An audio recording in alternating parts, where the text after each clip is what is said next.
In today's Pravachan, I would like to highlight the timeless truth that true peace comes only when we surrender our pride and sense of doership at the feet of the Lord.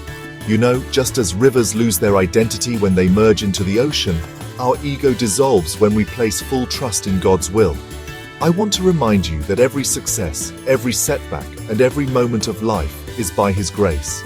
The surest way to remain contented is to dedicate all actions to the Lord and ask for nothing but love for His holy name. This message is not just theory.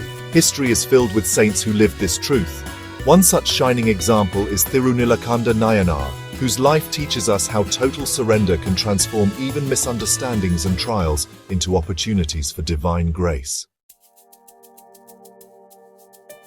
That life in the world needs thinking of God as the basis is amply evident. If one only looks to one's own experience, one will have to agree that all the grandeur and prosperity of today can only be attributed to Rama's grace.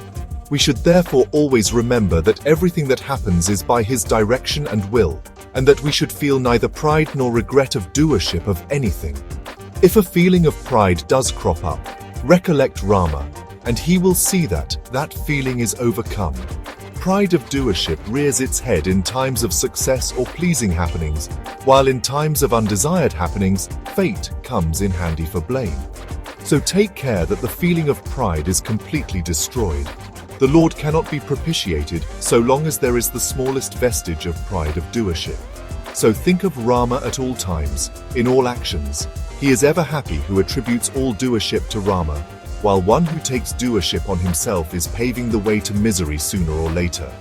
So let us ascribe everything to Rama and enjoy contentedness. Surrender utterly to Him, and thus freed, go through life with a light heart. Ask Him for nothing but love for nama-smarana. Rest contented in the conviction that whatever happens is by God's will. Be not disgusted with unpleasant happenings, nor elated with pleasant ones. This will gradually wear out the desire for or against anything, and efface all feeling of self-importance. So I exhort you, put implicit faith in Rama. In utmost humility, vow to be happy in whatever circumstances He places you. He is ever eager to help us, but we, in self-pride, think it below dignity to ask His help. He can most certainly grant anything you can possibly ask for, but I would caution you to ask for nothing that may go against your ultimate good. Ramadasa Swami acquired the appellation Samartha because he became an unreservedly devoted servant of Rama.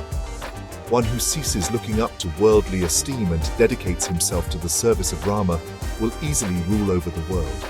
Old persons should dedicate themselves to upasana, while younger people should make it a point never to miss doing their duty and keep constant awareness of God. This is the surest, the sole means of becoming contented. Thirunilakanda Nayanar was a Shiva Bhakta who struggled with a grave flaw: illicit relationships. One day, when he reached to touch his wife, she stopped him and, invoking the Lord as Nilakantha, declared, "In the name of Nilakant, you must never touch any woman again." Struck to the core, Thirunilakanda accepted the vow in humility. From that moment until the end of his life, he never touched any woman, not even his wife, and guarded his senses so carefully that no one around him knew of his inner austerity.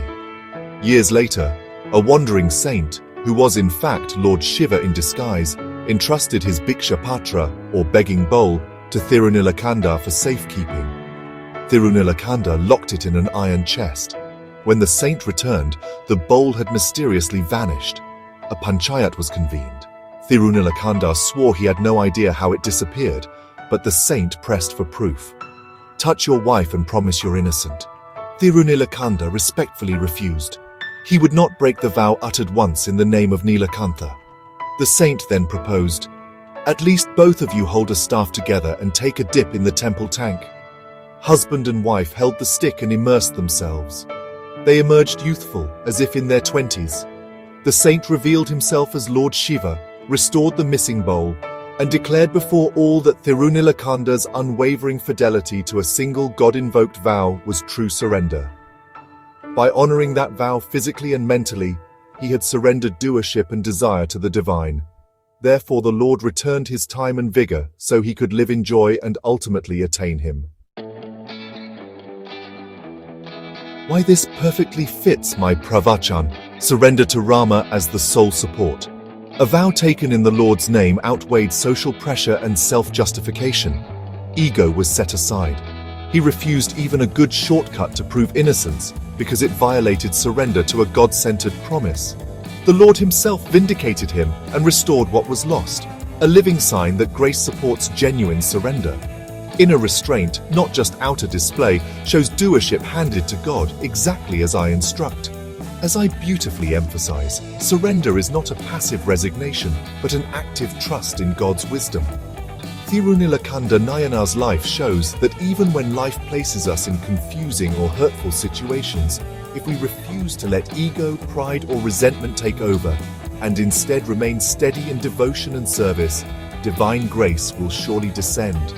May we, like the Nayanar, learn to attribute all doership to the Lord, seek only the bliss of his name, and walk through life with a light heart. My Pravachan today leaves us with this clear call. Trust him completely, for Rama is the sole support in every moment of our lives.